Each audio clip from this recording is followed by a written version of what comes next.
नमस्कार विद्यार्थी मित्रांनो, वेलकम टू PYQ क्लब. तर आज आपण पाहणार आहोत MPSC gazetted services preliminary examination 2024साठी MPSC राज्यसेवा 2022मध्ये विचारलेले जनरल सायन्स या विषयाचे PYQचं ॲनालिसिस पाहणार आहोत. तर यामध्ये आज आपण पाहणार आहोत 20 क्वेश्चनचं ॲनालिसिस. त्याच्यामध्ये बायोचे आहेत 8, फिजिक्सचे 6 आणि केमिस्ट्रीचे 6 असे 20 क्वेश्चनचे ॲनालिसिस आज आपण पाहणार आहोत. तर चला मग सुरू करूयात. पहिला प्रश्न आहे, which of the following method is use for measurement of distance between earth and planets. म्हणजे ग्रहांमधील अंतर मोजण्यासाठी कोणती पद्धत वापरली जाते हे विचारलेलं आहे. तर ऑप्शन 1 आहे पॅरलॅक्स मेथड, ऑप्शन 2 आहे डायरेक्ट डिस्टन्स मेजरमेंट, ऑप्शन 3 आहे स्लोप टॅपिंग मेथड, ऑप्शन 4 आहे इकोमीटर. तर मित्रांनो याचं उत्तर आहे पॅरलॅक्स मेथड. तर हा प्रश्न सरळ NCERT मधला आहे, NCERT 9th क्लासच्या. त्यामध्ये चॅप्टर 2मध्ये सरळ याचं लाईन दिलेली आहे. Large distance such as distance of a planet or a star from earth cannot be measured directly with metre scale. An important method in such cases is the parallax method. तर आता पुढचा प्रश्न पाहूयात. हा numerical आहे electric current या चॅप्टरवरती. When a potential difference of 33 volt is applied to a device whose resistance is 110 ohm, some current flows through it. If the same current is to be passed through a device whose resistance is 500 ohm, then how much potential difference is to be applied? तर मित्रांनो इथे आपण V = IR हा formula वापरणार आहोत. V म्हणजे volt, I म्हणजे current आणि R म्हणजे रेजिस्टन्स. तर याचं सोल्युशन पाहूयात. तर आपल्याला पहिल्या केससाठी दिलेलं आहे व्होल्ट = 33 volt आहे आणि रेजिस्टन्स 110 दिलेला आहे. तर व्होल्टेज = करंट इंटू रेजिस्टन्सचा फॉर्म्युला वापरूयात. व्होल्ट आपल्याला पहिल्या केससाठी 33 दिलेला आहे, करंट आपल्याला काढायचा आहे आणि व्होल्टेज 110 दिलेला आहे. तर इथून करंट = 33/100 110 दिलेला आहे.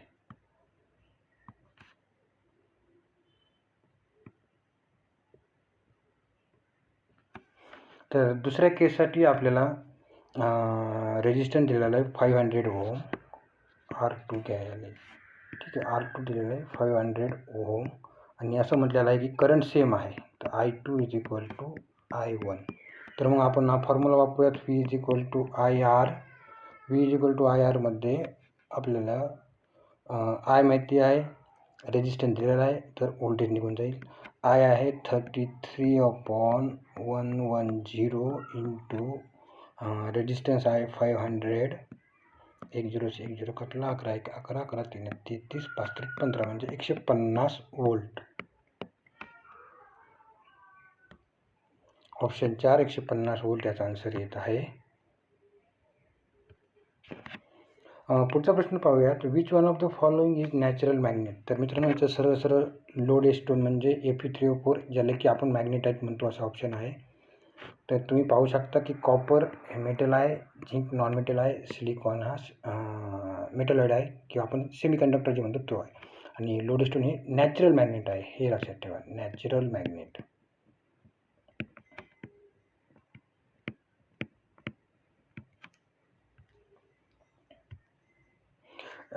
हे क्लास 6 NCERT मध्ये जशाच तशी लाईन दिलेली आहे. म्हणजे तुम्ही पाहू शकता कशा पद्धतीने NCERT किंवा आपण स्टेट बोर्ड जरी म्हणलं तरी जशाच तसे लाईन टू लाईन क्वेश्चन विचारत आहेत. तर तुम्ही पण अभ्यास करताना एक तर NCERT वापरू शकता किंवा स्टेट बोर्ड वापरू शकता. पुढचा प्रश्न पाहूयात. Sonar sound navigational ranging technique is use for dash dash. Option 1 आहे प्रीनेटल एक्झामिनेशन, ऑप्शन 2 आहे study of heart wall action, option 3 आहे जिओलॉजिकल स्टडी, ऑप्शन 4 आहे measuring motion and position of submerge objects like submarines. तर याचं उत्तर आहे option 4. Option 1साठी आपण UV technique वापरली जाते प्रीनेटल एक्झामिनेशनसाठी त्याच्यासाठी, आणि सोनार टेक्निकनं आपण सबमर्ज बॉडीचे जे डिस्टन्स आणि पोझिशन किंवा मोशन आपण म्हणतो ते मेजर करू शकतो. The term sonar stands for sound navigation and ranging. It is a device used for measuring distance using ultrasonic waves. Sound waves of ultrasonic frequencies are sent and received over a distance. By calculating the time it takes for sound to travel, they calculate the distance from where the sound got reflected. This technique is called echo-ranging. The sonar technique is used to determine the depth of the sea and locate underwater hills, valleys, submarine, iceberg, sunken ships, etc. तर पुढचा प्रश्न पाहूयात. हे पण numerical आहे. Calculate the distance travel by a sound wave having frequency 100 hertz and wavelength 0.25 metre if it travels for 5 seconds in a certain medium. तर याचं उत्तर पण आता आपण पाहूयात. तर इथे आपण दोन फॉर्म्युले यूज करणार आहोत. पहिला आहे speed is equal to frequency into wavelength आणि दुसरा आपल्याला सर्वांना माहिती असलेला distance is equal to speed into time. तर सर्वात पहिल्यांदा आपण स्पीड कॅल्क्युलेट करूयात. या फॉर्म्युल्यानं स्पीड कॅल्क्युलेट करूयात. तर आपल्याला फ्रिक्वेन्सी आणि वेव्हलेंथ दिलेली आहे. फ्रिक्वेन्सी 1000 हर्ट्ज आहे आणि वेव्हलेंथ 0.25 मीटर आहे. तर मग speed is equal to 1000 into 0.25.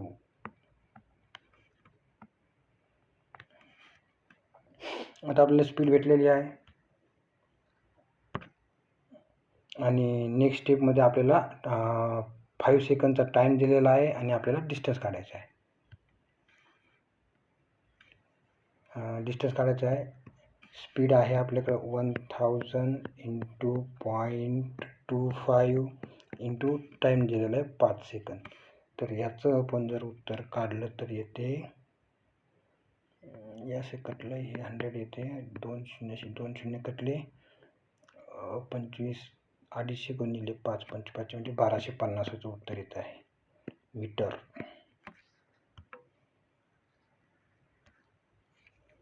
Option 2 1250 हे या प्रश्नाचं उत्तर आहे. तर पुढचा प्रश्न पाहूयात. A cat is sitting in between 2 plane mirrors. If the angle between 2 plane mirrors is 30 degree, how many images of the cat will appear. तर मित्रांनो, नंबर ऑफ इमेजेसचा आपण इथं फॉर्म्युला वापरूयात. Number of images is equal to 360 upon theta. आणि जर 360 upon theta जर even येत असेल तर आपल्याला -1 करायचं आहे. 360 अपॉन थिटा जर ऑड येत असेल तर इथं -1 करायची गरज नाही आहे. आता इथे 360 अपॉन थिटा 30 डिग्री दिलेला आहे आणि याचं उत्तर इथे 12, म्हणून आपल्यातून 1 मायनस करायचं आहे, जसं की इथं मेन्शन केलेल्याप्रमाणे 11. तर याचं उत्तर 11 येत आहे. हा फॉर्म्युला दिलेला, हा स्टेट बोर्डमध्ये जशाच तसं दिलेला आहे फॉर्म्युला तुम्हाला नंबर ऑफ इमेजेस कॅल्क्युलेट करण्यासाठी. आणि हा लक्षात ठेवा, हा सिमेट्रिक केससाठी आहे. जर असिमेट्रिक असेल तर इथे आपल्याला -1 करायची गरज पडत नाही. Which of the following plant hormone is responsible for senescence. Option 1 आहे ऑक्सिन, ऑप्शन 2 आहे सायटोकायनिन, ऑप्शन 3 आहे इथायलिन, ऑप्शन 4 आहे ॲब्सिसिक ॲसिड. तर मित्रांनो, याचे उत्तर आहे इथायलिन हे प्लांट हार्मोन. तर याचं सोल्युशन पाहूयात. Plant hormone is also non as plant growth regulator. तर रेग्युलेटर 2 टाईपचे असतात. एक इन्हेन्स करणारे असतात आणि इनहिबिट करणारे असतात. इन्हेन्स करणारे म्हणजे त्याला प्रमोट करणारे आणि इनहिबिट करणारे म्हणजे त्याची ग्रोथ कमी करणारे किंवा खुंटवणारे. It helps in growth and development of the plant. These are auxin, cytokinin, gibberellins, jasmonic acid, ethylene, abscisic acid. Each has its own peculiar function. Ethylene is a gaseous plant hormone. हे एक तुम्ही लक्षात ठेवू शकता की इथायलिन हे एकमेव hormone आहे की ते गॅसियस स्टेजमध्ये आहे. Ethylene plant hormone is responsible for senescence. It is effective in fruit ripening and also increases respiratory rate in plants. तर फ्रूट रायपनिंग आपण पाहतो की मार्केटमध्ये कृत्रिमरित्या जे फ्रूट रायपनिंग केली जाते, तर त्याच्यासाठी इथायलिन ही गॅस वापरली जाते. It breaks the seed and bud dormancy and thus initiate the germination of the seed. It is used in agricultural practices. Its source is ethiopone, which is absorbed and transported inside the plant and releases ethylene slowly. तर मित्रांनो, इथे वेगवेगळे plant hormone दिलेले आहेत आणि त्याचे function जे आहे ते ह्या दुसऱ्या कॉलममध्ये दिलेले आहेत. तर तुम्ही पाहू शकता की जिब्रेलिन्स जे आहे ते इनिबिशन ऑफ सीड जर्मिनेशन, म्हणजे सीड जर्मिनेशन होण्यापासून ते रोखते त्याला. ऑक्सिन्स आहेत स्टिम्युलेशन ऑफ स्टेम इलॉंगेशन. सायटोकायनिन्स जे आहे ते इंडक्शन ऑफ फ्लॉवरिंग. आणि ॲब्सिसिक ॲसिड जे आहे ते promotion of lateral root growth. आणि इथालिन फ्रूट रायपनिंग आणि सेनिसेन्स वापरते. तर आता आपण पुढच्या प्रश्नाकडे जाऊयात.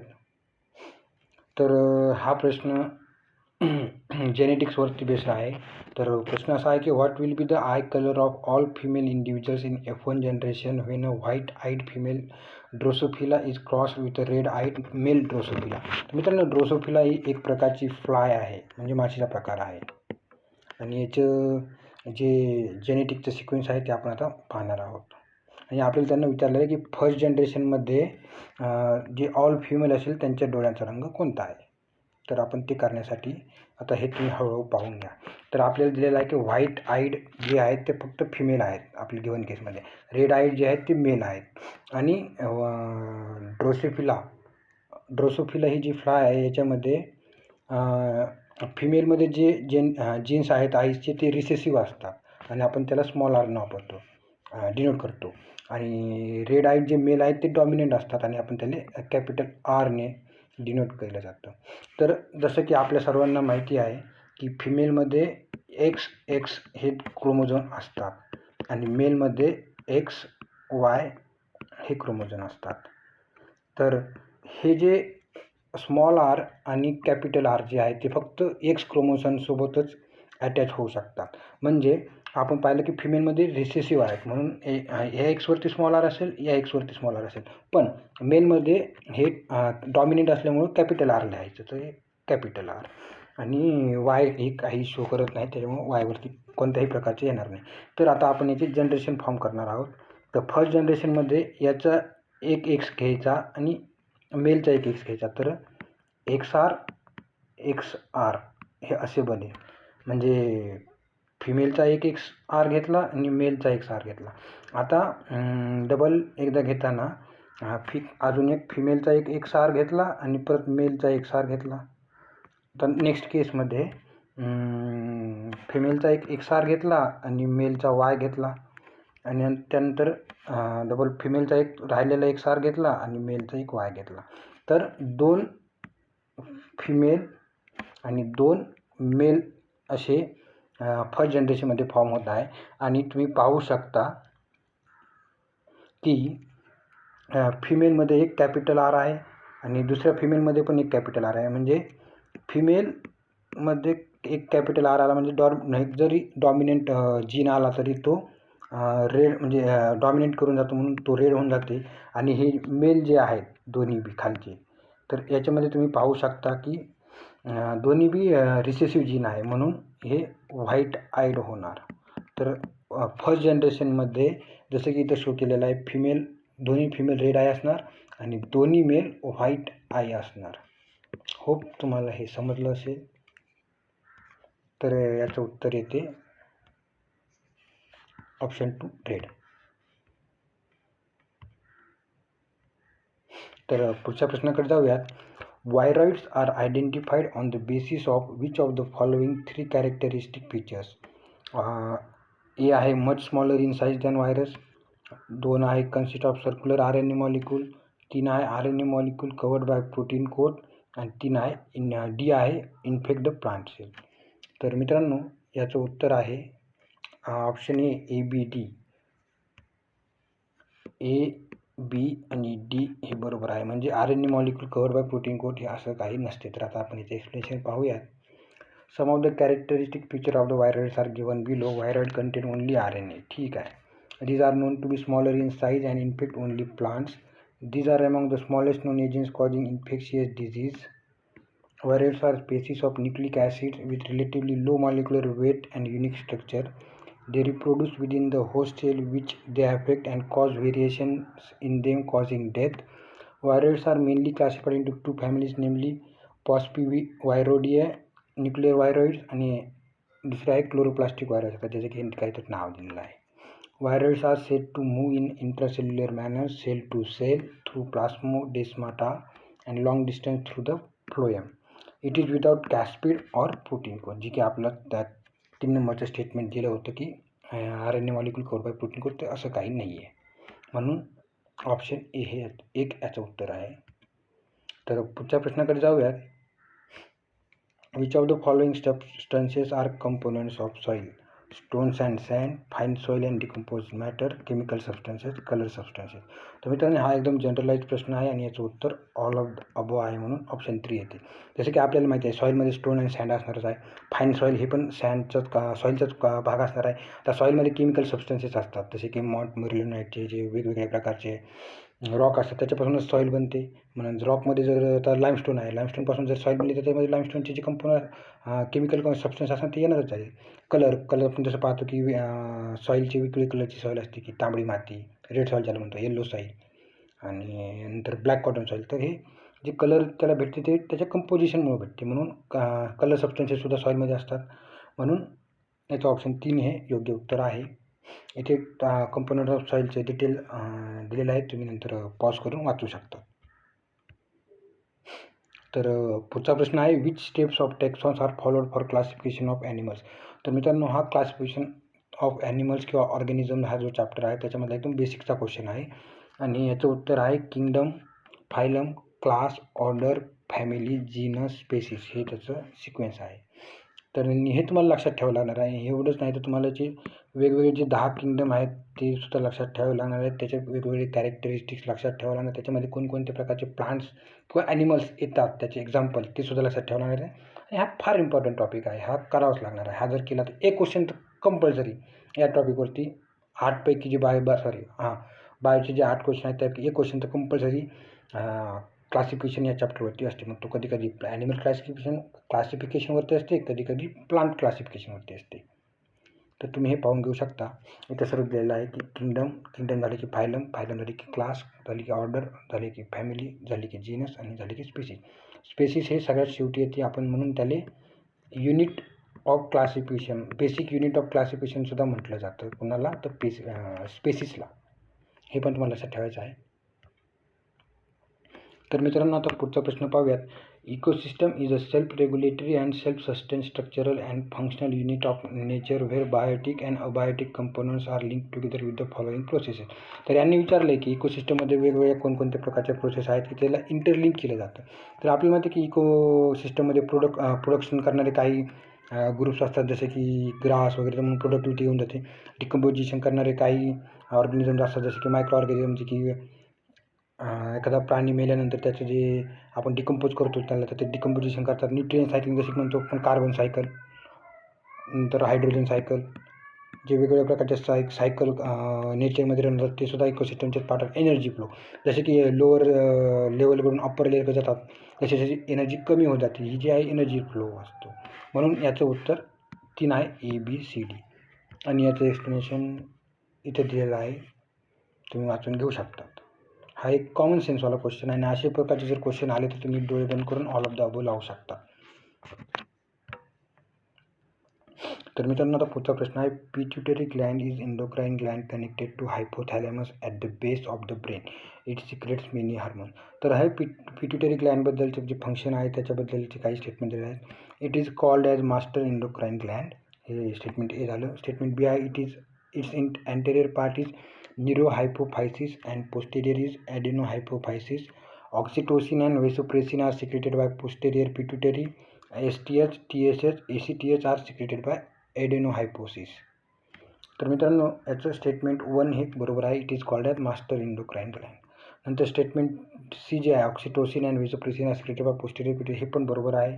आणि STH, TSH आणि ACTH आर सिक्रेटेड बाय एडेनोहायपोफायसिस, हे पण बरोबर आहे.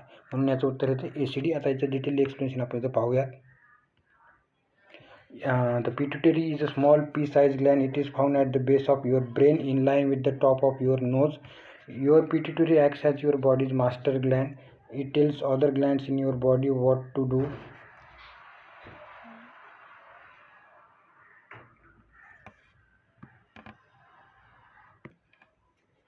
It tells other glands in your body what to do. The pituitary gland is an important part of your endocrine system. It makes many different hormones. Some of these hormones have direct effect on your body. Other hormones control actions of other glands that also make hormone. आता pituitary gland कोणकोणते hormone बनवते ते पाहूया. Growth hormone असते which regulates growth. Thyroid stimulating hormone असते which tell the thyroid gland to make hormones. Prolactin असते which controls breast milk production. Adrenocorticotropic hormone म्हणजे ACTH जे आहे त्याला which tell the adrenal glands to make hormone. Follicle stimulating hormone which involved in the reproductive system. Luteinizing hormone which is also involved in reproductive system. Your pituitary gland also stores and releases oxytocin and vasopressin. तर मित्रांनो ऑक्सिटोसिनचं काम असते child birth आणि breast फिडिंगमध्ये ते release होतं. आणि vasopressin जे आहे which helps control the amount of salt and water in your body. The posterior pituitary gland is called as neurohypophysis and anterior pituitary gland is called as adenohypophysis. तर मित्रांनो या स्लाईडमध्ये आपण ॲनिमलमध्ये किंवा ह्युमनमध्ये जे वेगवेगळे हार्मोन्स असतात त्याची ते हार्मोन कोणते ग्लँड सिक्रेट करते आणि त्याचं फंक्शन काय हे दिलेलं आहे. जसं की growth hormone pituitary gland secrete करते, stimulates growth in all organs. Thyroxine thyroid gland secrete करते, regulates metabolism for body growth. Insulin pancreas release करतात, त्याचं फंक्शन असते ब्लड शुगर लेवल रेग्युलेट करायचं. टेस्टोस्टेरोन टेस्टिस रिलीज करतात, रेग्युलेट्स लिबिडो मसल मास आणि strength. नंतर adrenal gland secrete करतात, regulate your metabolism immune system आणि BP. आणि releasing hormones hypothalamus stimulates pituitary gland to release hormones. तर पुढचा प्रश्न आहे, during Krebs cycle in respiration fumaric acid gets converted into malic acid by dash. Option 1 आहे decarboxylation, 2 आहे डिहायड्रोजिनेशन, 3 आहे dehydration आणि 4 आहे हायड्रेशन. तर मित्रांनो जो तर 4 आहे हे सरळ NCERTमधून जशाच तसं घेतलेलं आहे. तर मित्रांनो एक लक्षात ठेवायचं आहे तुम्हाला की क्रेब सायकल ही कुठे हॅपन होते तर त्याचं क्रेब सायकल ही मायटोकॉन्ड्रियामध्ये होते. It is catalysed by many enzymes. It occurs at 4 steps in Krebs cycle. It occurs when malate or oxaloacetate. It occurs when succinate CoA converts to fumarate. तर तुम्ही हे वाचून घेऊ शकता, हे काही कामाचं नाही. तुम्हाला फक्त एवढं लक्षात ठेवायचं क्रेब सायकल मायटोकॉन्ड्रियामध्ये होते आणि हे जे रिॲक्शन दिलं आहे respiration fumaric acid gets converted into malic acid by dehydration. तर हे तुम्हाला फ्युमेरिक ॲसिड पण लक्षात ठेवायचं आहे आणि मॅलिक ॲसिड पण लक्षात ठेवायचं आहे, कारण की MPSCला सवय आहे की क्वेश्चन फिरून विचारत राहतात. पुढचा प्रश्न, in a diamond each carbon atom is dash surrounded by other carbon atoms. Option A आहे लिनियरली, ऑप्शन 2 आहे टेट्राहायड्रली, 3 आहे टेट्रागोनली आणि 4 आहे ऑक्टाहायड्रली. तर मित्रांनो याचं उत्तर आहे टेट्राहायड्रली. हे बघा द स्ट्रक्चर ऑफ डायमंड दिलेलं आहे. डायमंडमध्ये कोव्हॅलेंट नेटवर्क स्ट्रक्चर असते. Carbon atoms are arrange in shape of tetrahedron. 1 carbon atom in the center surrounded by 4 other carbon atoms. Each carbon atom shares a pair of electrons with 4 other carbon atoms. हे एक important आहे. आणि तुम्हाला जसं की माहीत आहे की कार्बनचे 3 ॲलोट्रोप्स आहेत, एक असते ग्रॅफाईट, एक असते ग्रॅफिन आणि एक असते डायमंड. पुढचा प्रश्न आहे, atomic number of tritium is. तर ऑप्शन 1 आहे 3, 2 आहे 4, 3 आहे 2 आणि 4 आहे 1. तर मित्रांनो ट्रिटियम हा हायड्रोजनचा आयसोटोप आहे. हायड्रोजनचे 3 आयसोटोप आहेत, एक आहे हायड्रोजन इटसेल्फ, दुसरा आहे ड्यूटेरियम आणि तिसरा आहे ट्रिटियम. म्हणून atomic mass number of tritium is 1. तर आयसोटोप काय असते हे पाहूयात आधी. Atoms with same number of protons but different number of neutrons are called isotopes. म्हणजे सेम नंबर ऑफ प्रोटॉन्स, हे लक्षात ठेवा. They share almost same chemical properties but differ in mass and therefore is physical properties. तर atoms with same number of proton are called as isotopes. आणि आपल्याला इथं atomic number विचारलेला आहे, त्याच्यामुळे हायड्रोजन, ड्यूटेरियम आणि ट्रिटियम तिन्हीमध्ये बी ॲटॉमिक नंबर एकच असणार आहे, पण याचं ॲटॉमिक मास वेगवेगळं असते. इथं बघा हायड्रोजनचं ॲटॉमिक मास 1 आहे, ड्यूटेरियमचं 2 आहे आणि ट्रिटियमचं 3 आहे. पुढचा प्रश्न पाहूयात. The dash part of earth atmosphere contains about 70% of the total air in the atmosphere. तर हा सर्वात खालचा लेअर आहे आणि त्याचं नाव आहे की ट्रोपोस्फिअर. जसं की आपण खालून पाहतो सगळ्यात खाली आहे ट्रोपोस्फिअर, नंतर असते स्ट्रॅटोस्फिअर आणि आपण जसं जसं वरती जातो तसं तसे मिझोस्फिअर, थर्मोस्फिअर हे वरचे लेअर येतात. आणि ट्रोपोस्फिअर जो आहे त्याच्यामध्ये जवळजवळ 70% ॲटमॉस्फिअर असते आणि म्हणून याचं उत्तर 4 आहे. इथे पाहू शकता तुम्ही ट्रोपोस्फिअर. इथं हॉट एअर बलून सुद्धा इथे चालतं. जेट जे सुद्धा असतात ते सुद्धा मोस्टली ट्रोपोस्फिअरमध्ये असतात आणि काही थोडाफार वेळाने स्ट्रॅटोस्फिअरमध्ये असतात. तर स्ट्रॅटोस्फिअरमध्ये तुम्हाला एक इम्पॉर्टंट फिनॉमिना लक्षात ठेवायचा तो आहे टेम्परेचर इन्व्हर्जनवाला. टेम्परेचर इन्व्हर्जन हे स्ट्रॅटोस्फिअरमध्ये होत राहते, स्ट्रॅटोस्फिअर आणि ट्रोपोस्फिअरच्या बाउंड्रीमध्ये. ऑल्सो स्ट्रॅटोस्फिअरमध्ये ओझोन गॅससुद्धा आढळून येतो. पुढचा प्रश्न दिला, the electrostatic repulsion between electron pair such as lone pair, bond pair and lone pair in given valence shell decreases in the order of lone pair less than lone pair less than bond pair. Option 2 आहे lone pair less than lone pair greater than bond pair. हे लक्षात ठेवा, गडबड करताना तुम्ही कुठं लेस than आहे आणि कुठं ग्रेटर दॅन आहे ते चूक करू शकता. तिसरा ऑप्शन आहे bond pair less than lone pair less than lone pair. आणि चौथा ऑप्शन आहे lone pair greater than bond pair greater than lone pair. तर मित्रांनो, याचं ऑप्शन आहे option 2 loan pair greater than lone pair greater than bond pair. तर याचं explanation इथं दिलेलं आहे व्हॅलेन्शियल इलेक्ट्रॉन पेअर रिपल्शन थिअरीमध्ये. आणि हे जशास तसं NCERTमधून हा जो स्क्रीनशॉट आहे हा तशाच तसा NCERTमधून घेतलेला आहे. तर तुम्ही पाहू शकता की NCERTमध्ये कशा प्रकारे तशाच तसे क्वेश्चन विचारले जात आहेत. आणि इथे ही लाईन गिवन आहे की order of repulsion between lone pair and bonding pair ही असते. काय असते तर lone pair greater than lone pair greater than bond pair. तर मित्रांनो, आता पुढचा प्रश्न पाहूयात. The maximum number of molecules are present in option A आहे 250 ग्रॅम ऑफ आयोडीन, ऑप्शन 2 आहे 22 gram of carbon dioxide, option 3 आहे 45 ग्राम ऑफ वॉटर आणि ऑप्शन 4 आहे 10 ग्राम ऑफ हायड्रोजन गॅस. तर मित्रांनो, नंबर ऑफ मॉलिक्युल्स काढण्यासाठी आपल्याला आधी नंबर ऑफ मोल्स लागणार आहेत. नंबर ऑफ मोल्स म्हणजे वेट, म्हणजे ग्राम असेल किंवा kg असेल, आपण त्याचं ॲटॉमिक वेट त्या कंपाऊंडचं. तर आपण हा फॉर्म्युला यूज करून मोल काढणार आहोत. आणि नंबर ऑफ मॉलिक्युल्स काढण्यासाठी मोल्सला इंटू ॲव्होगॅड्रो नंबर जो आपण म्हणतो, आणि ॲव्होगॅड्रो नंबरची व्हॅल्यू आहे 6.023 इंटू 10⁻23. हा जो नंबर आहे त्याला आपण ॲव्होगॅड्रो नंबर म्हणतो. तर इथे होता तुम्हाला ऑलरेडी उत्तर काढून दिलेलं आहे.